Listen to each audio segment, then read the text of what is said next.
No ar, Atitude de Mulher. Um programa em defesa dos direitos das mulheres. Atitude de Mulher. Bom dia, boa tarde, boa noite, conforme a ocasião. Aqui quem vos fala é a professora Jaci Proença. Muito obrigada a Deus por essa rica oportunidade e muito obrigada a você, ouvinte, que nos acompanha toda semana. A partir de agora, eu e você numa fina sintonia através do programa Atitude de Mulher. E como não poderia ser diferente, esta semana nós estamos entrevistando exatamente uma mulher de atitude. É uma professora. Olha, qualquer coincidência não, qualquer semelhança não é mera coincidência. É uma amiga minha de profissão, já de bastante tempo, né? Eu estou falando de uma mulher que realmente se destaca pela atitude que ela toma, em função da busca de conhecimento que ela sempre procurou. Enfim, você vai conhecê-la um pouco melhor logo após esse breve intervalo. É aquele suspense de sempre, viu? Então eu aguardo você. Não desligue o rádio, que eu volto logo, logo. O programa Atitude de Mulher faz um rápido intervalo e volta já já. Tudo que eu queria era um super escudo indestrutível.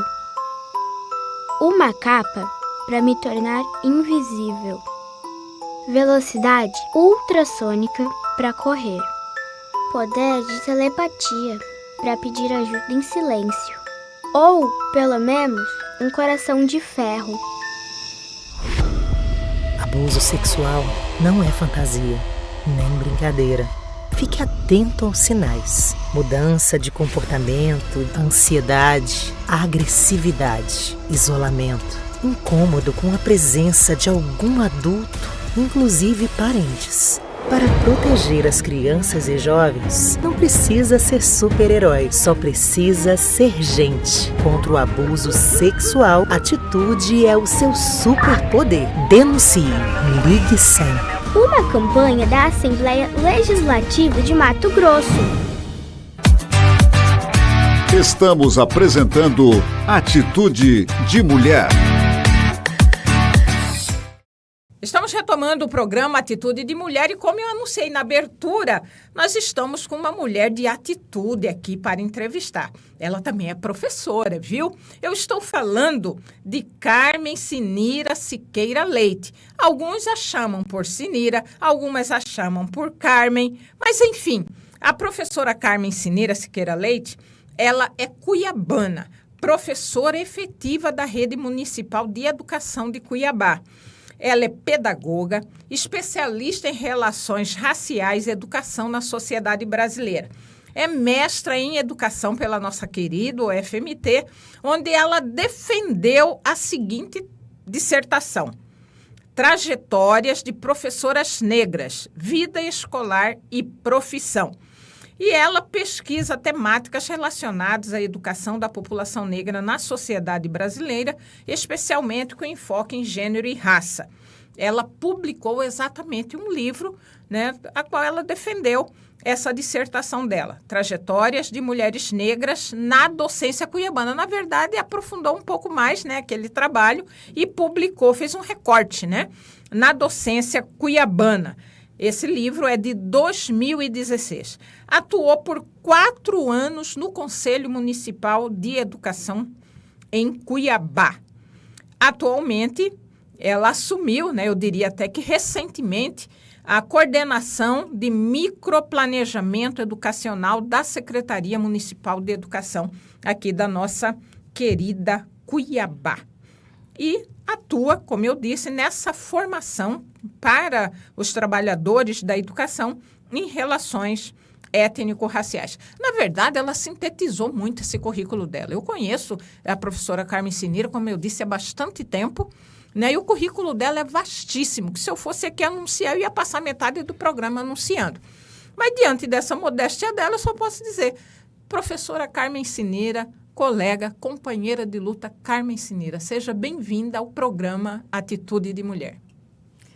Muito obrigada e boa tarde, bom dia ou boa noite a todos, né, que nos ouvem neste momento.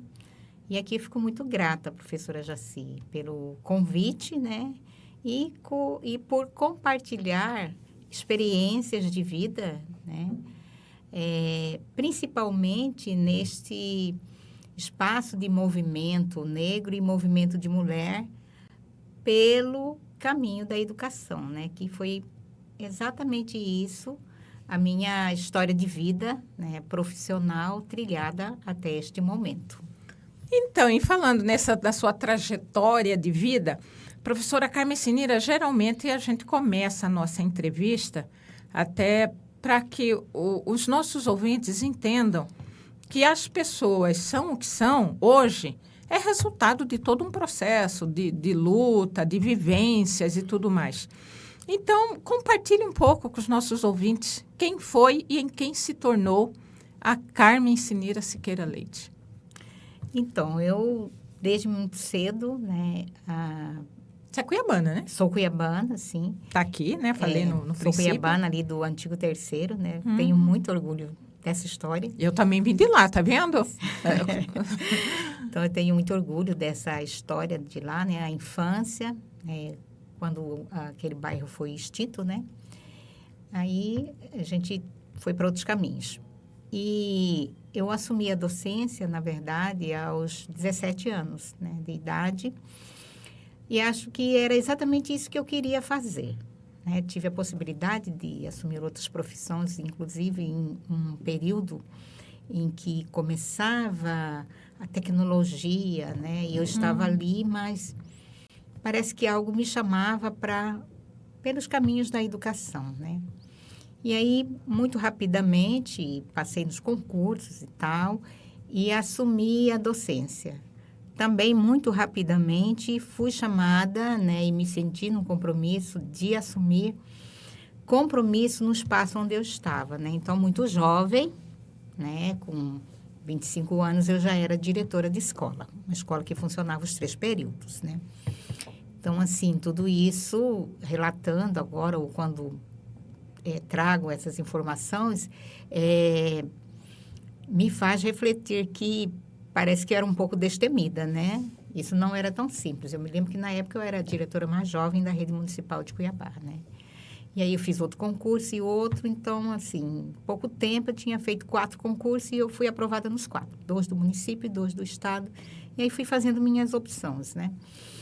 E nessa trajetória da rede municipal, eu tive contatos, né, com situações junto a outras secretarias. Secretaria de Cultura, Secretaria de Meio Ambiente, né? Então, todas essas temáticas, elas me chamavam a atenção. Mas uma, efetivamente, me cativou. Penso que talvez seja pela origem da infância, né? Num bairro onde as pessoas tinham origem indígena e negra, sua maioria, né? Isso era muito evidente para mim, desde a infância. Então, através de trabalho junto à Secretaria de Cultura, de projetos lançados pela Secretaria da Cultura, da qual a professora Jaci também fazia parte, eu acabei, vamos dizer assim, como o cuiabano, me enveredando por uma temática que me era muito... que me dava muito prazer, né? Mas também existiam lacunas, perguntas que não tinham respostas. E eu precisava daquelas respostas, eu precisava preencher aquelas lacunas. E aí surge naquele momento um concurso, né, sobre o tema que não esqueço nunca, o negro no Brasil. 2 pontos. Exatamente. Da colonização aos dias atuais, 1990, né? 91, alguma coisa assim.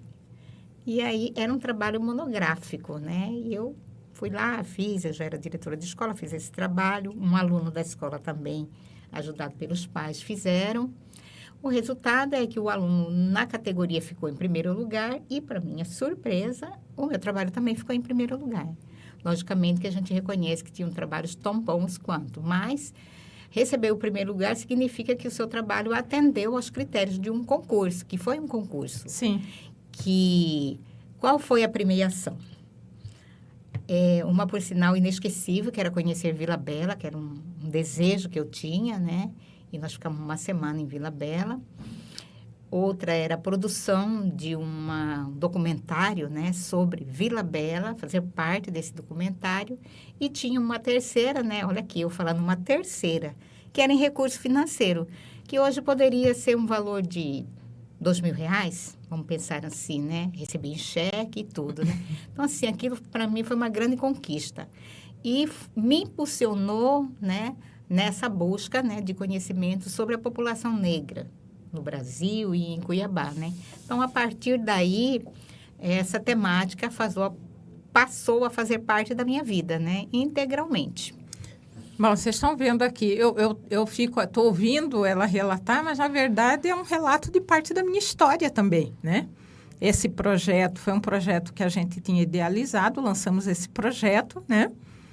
E gerou frutos isso, né? Gerou frutos em professores, professoras, né? Estudantes de um modo geral.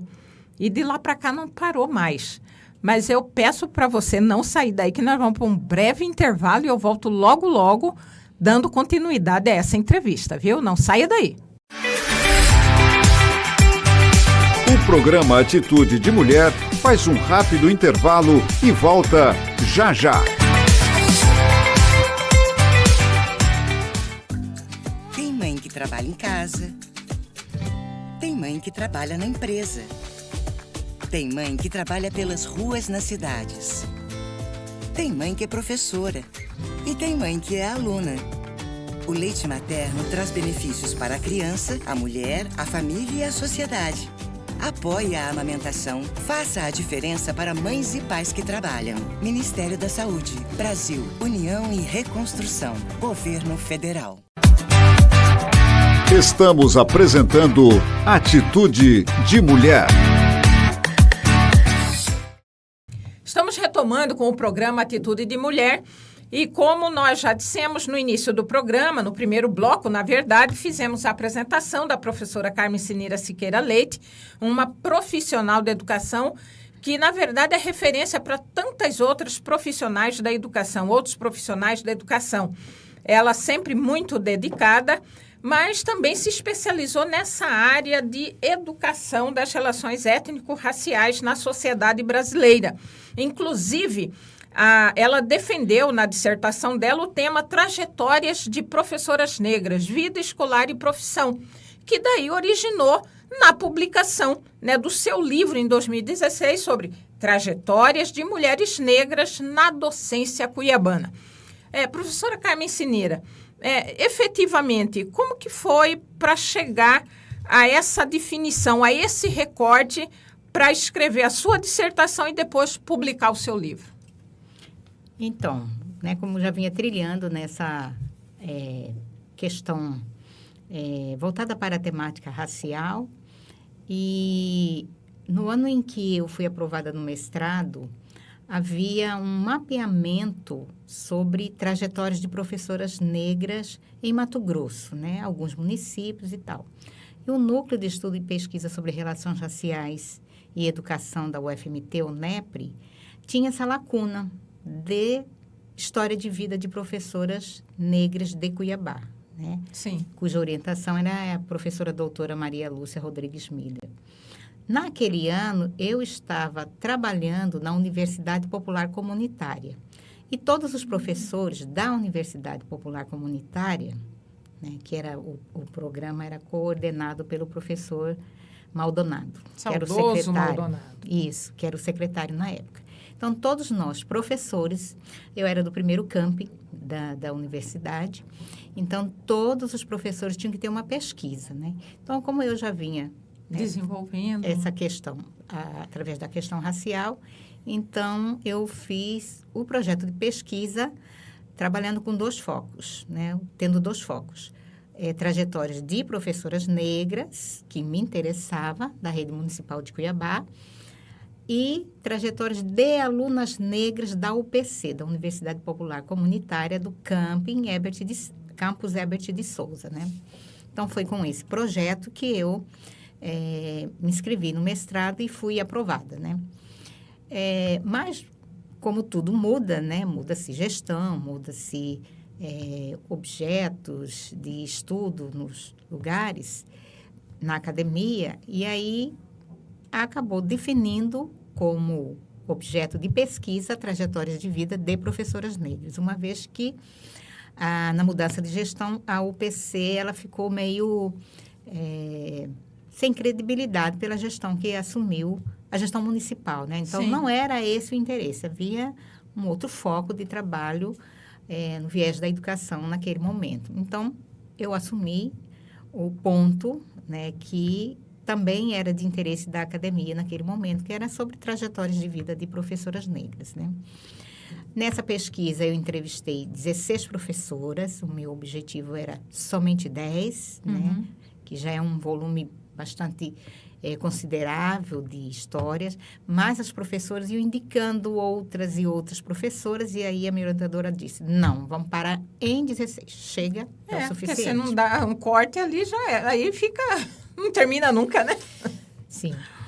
E esse estudo, né, na verdade, o mestrado, ele te leva para um espaço da academia em que você precisa ter um olhar, né, e uma base teórica sobre as relações raciais, né, como ela se dá no Brasil, em algumas partes do mundo, os teóricos, e como todo esse estudo de outros teóricos, ele acaba, de alguma forma, se consolidando nas relações também aqui próximo de nós, né, na nossa cidade. Sim. E na nossa rede municipal, né?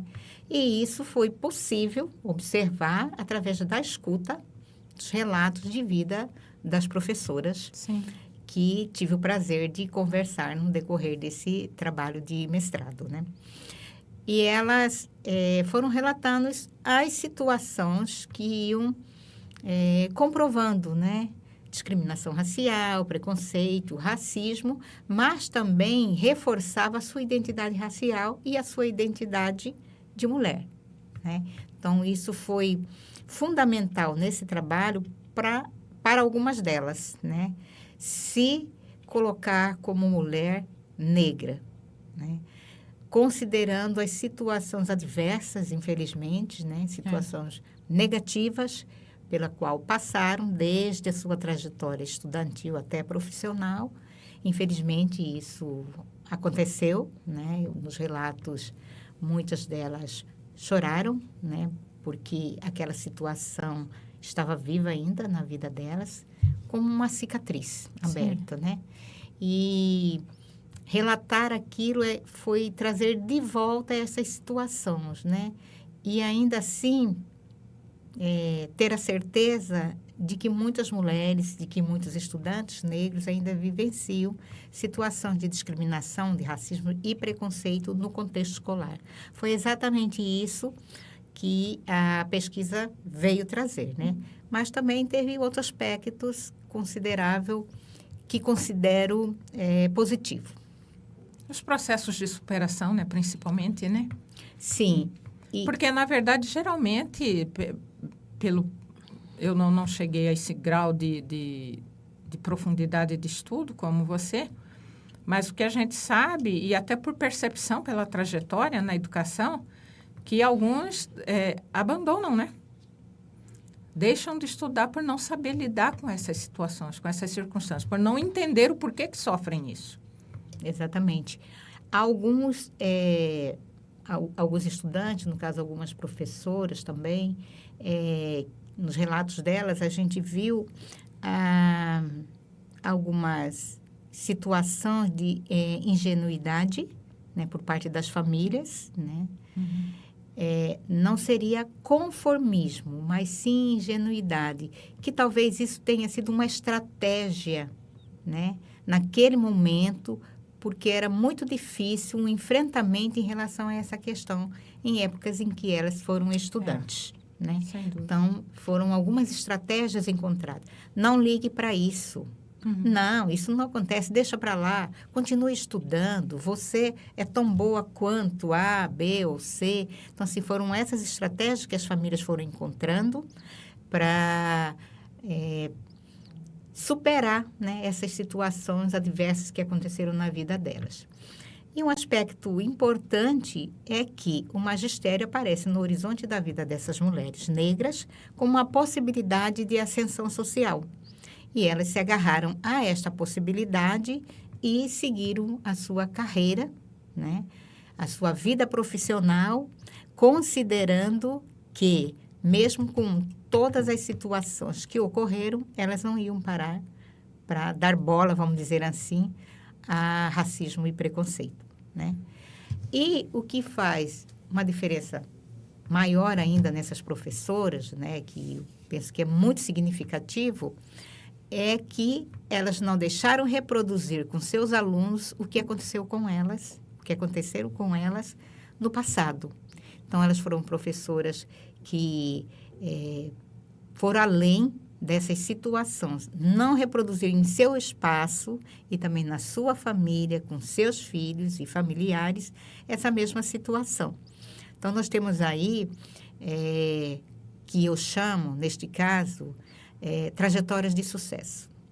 Além delas conseguirem atingir uma carreira profissional, né, elas foram além disso. Elas tornaram aquele espaço profissional como um espaço de estratégia para reduzir racismo, preconceito racial na vida de seus alunos. Bom, eu recomendo, então, né, a leitura desse livro, Trajetória de Mulheres Negras na Docência Cuiabana. Professora Carmen, depois a senhora, nas considerações finais, deixa aí o contato para quem quiser manifestar interesse. Eu penso, inclusive, se já está esgotado, está na hora de ter uma nova edição, né?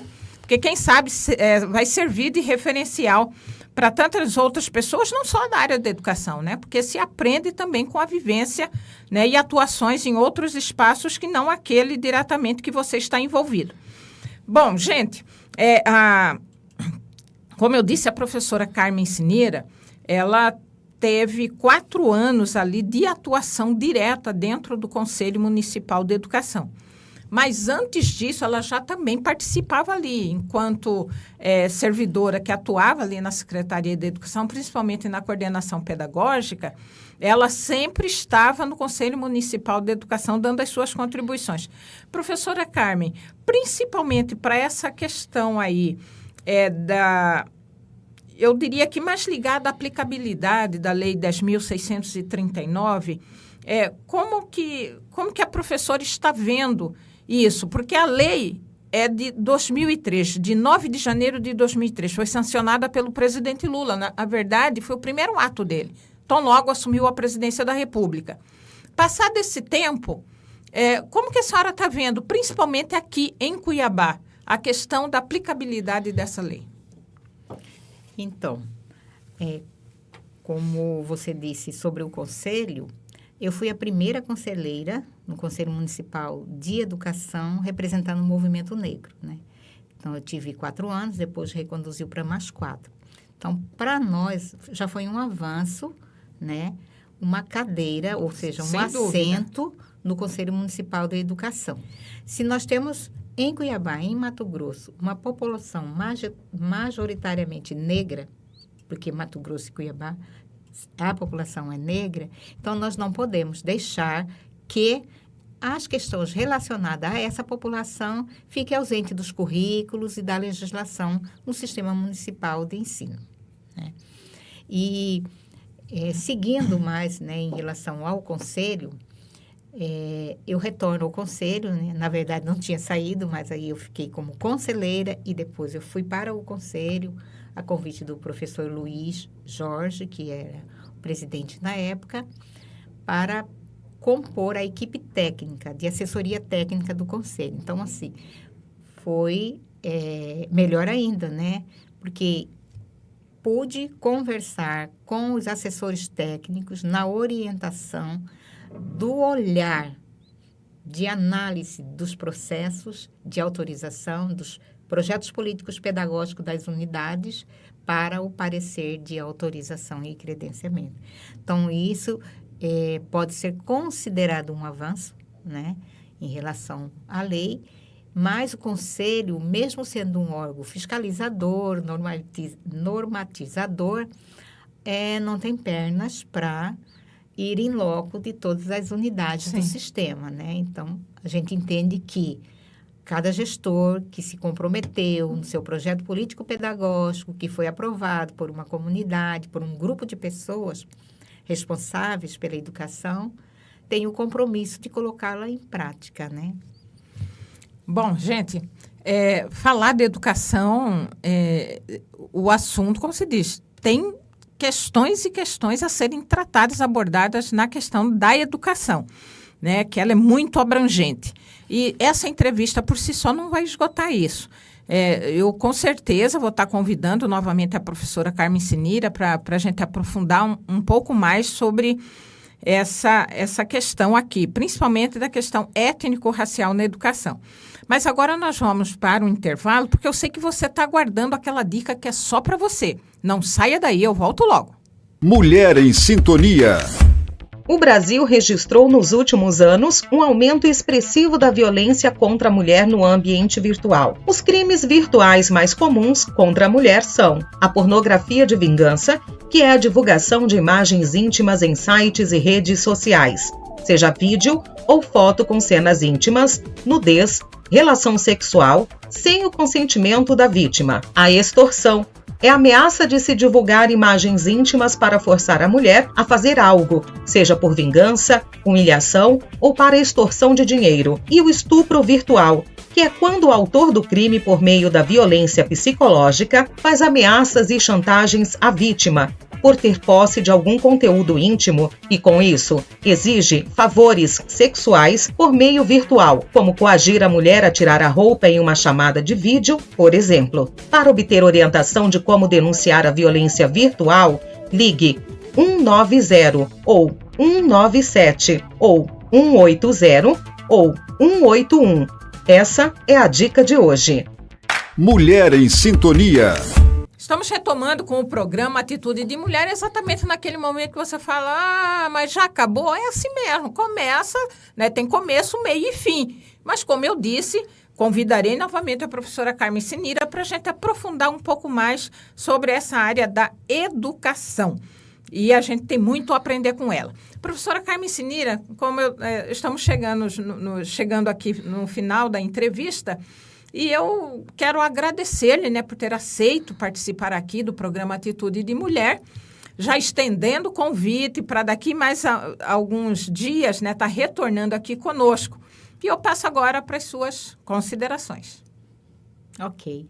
Eu que agradeço pelo convite, né, de poder aqui socializar experiências, trajetórias de vida e dizer meu muito obrigado por este momento e dizer para as pessoas que se interessam pelo tema, pela temática, que tanto o livro Trajetórias de Mulheres Negras na Docência Cuiabana, quanto os 20 livros resultados de dissertações e doutorado, de mestrado e doutorado do Núcleo de Estudos e Pesquisa, eles estão disponíveis no núcleo, né? Por exemplo, alguma Secretaria de Educação, Conselho de Educação dos municípios podem solicitar que o coordenador ou a coordenadora do NEPRE, eles encaminham, né? Ou então vocês podem ir até o núcleo e solicitar, assim, num documento que eles são entregues. Como os livros, né, eles foram financiados por... Sim. Então, eles são... eles são doados, não são comercializados. Doados, não. Exatamente isso. Então, fiquem à vontade para solicitar. Então, né? no NEPRE, da Universidade Federal, tem esse livro. Tem. Quem se interessar pode fazer a solicitação direta no NEPRE, na Universidade Federal de Mato Grosso, que o NEPRE vai ter maior prazer em ceder, né, em doar um livro para quem exatamente quer conhecer um pouco mais, aprofundar acerca dessa questão étnico-racial na educação, principalmente aqui no município de Cuiabá. Professora Carmen Sinira, muito obrigada e eu deixo aqui um beijo no coração de cada ouvinte nosso. Até breve. Termina aqui Atitude de Mulher. Um programa em defesa dos direitos das mulheres. Um abraço a você e até o nosso próximo encontro.